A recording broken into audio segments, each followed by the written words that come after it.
Welcome back to the Michigan Business Beat, brought to you on the Michigan Business Network. And we are coming to you from our studios in downtown Lansing.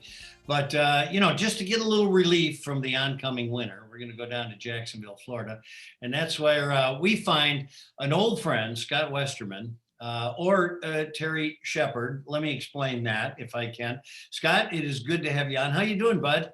I am doing fantastic, Chris. I'm looking up there at the snow that's coming and wishing that I was back in Michigan for Christmas.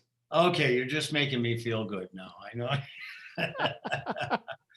Well, listen, we have you on because of something that I wasn't aware was actually going to come, because I didn't know you were an author, but you've come out with a set of books that are wonderful, by the way, and all my grandkids are getting them for Christmas. All right. It's the ideal Christmas present. It really is, and they're instructive besides. But let's go back, because people are never born thinking about what they're going to do. And so I don't think you had in your mind a long time that you were going to be an author. So tell me a little bit about that career path and how you got there.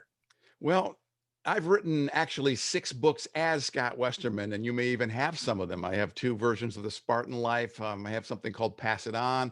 And the current book that's selling like crazy is my history of WKNR in Detroit, Motor City Music, Keener 13, and the soundtrack of Detroit. But I've always loved fiction. So at this point in my life, my wife was saying to me, look, you don't need to do this executive stuff anymore. Have some fun. So I created the Terry Shepard persona, and I wrote a thriller called Chasing Vega. And it features a woman Lieutenant Tracy Ruiz, who, of course, is a 25-year Lansing cop veteran. My Jessica Ramirez character is based on her. I send her out to the Grand Canyon chasing a serial killer. Have had a lot of fun with that.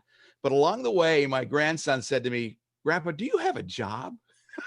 And I said, yeah, I write books. And he says, well, you write one starring Juliette and me. Well, about that time, the pandemic came along. So I wrote this little story as a one-off called Juliette and the Mystery Bug for them. And as sometimes happens with this stuff, Chris, it had a little viral thing in the neighborhood. And before I knew it, I was not focusing on thrillers anymore. I was focusing on this story about how kids can learn to protect themselves from COVID-19. And it's been a whirlwind ever since. It is an awesome, instructional, but entertaining book at the same time.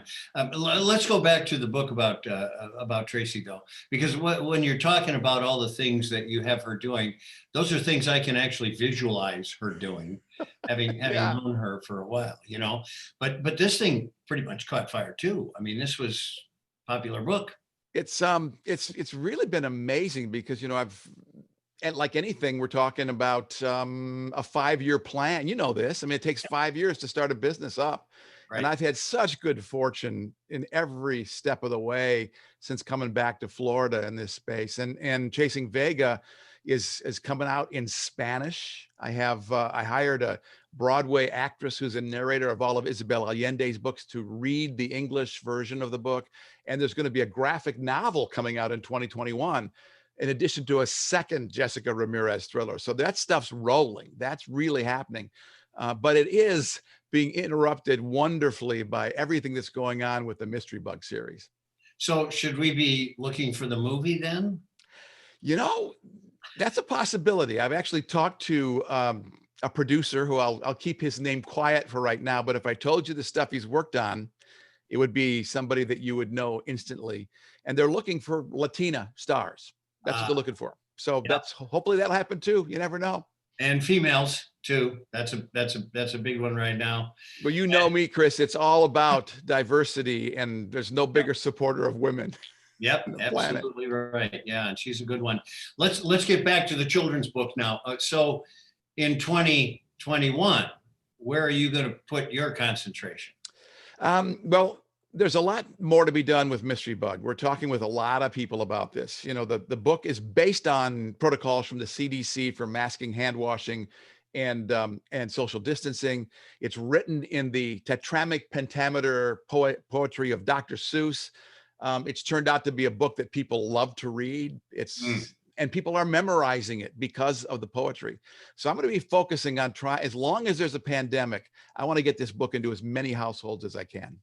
Well, I'll tell you, and you know, it won't outlive its usefulness after the pandemic because there will be a COVID-21, a COVID-36.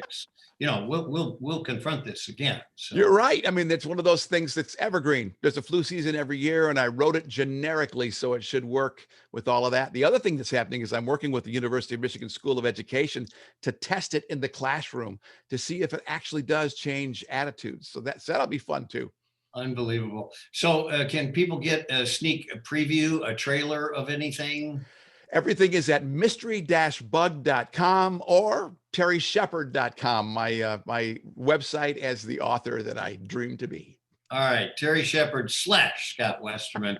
Thanks for joining us. Good luck with the book, and I'm sure we'll have you on as it progresses. Oh, thanks so much, Chris. It's great to see you again, and great job on the program. Always good to see you. Thanks so much. All right, you're watching the Michigan Business Beat on the Michigan Business Network. We'll be right back with a whole lot more. I'm Chris Holman.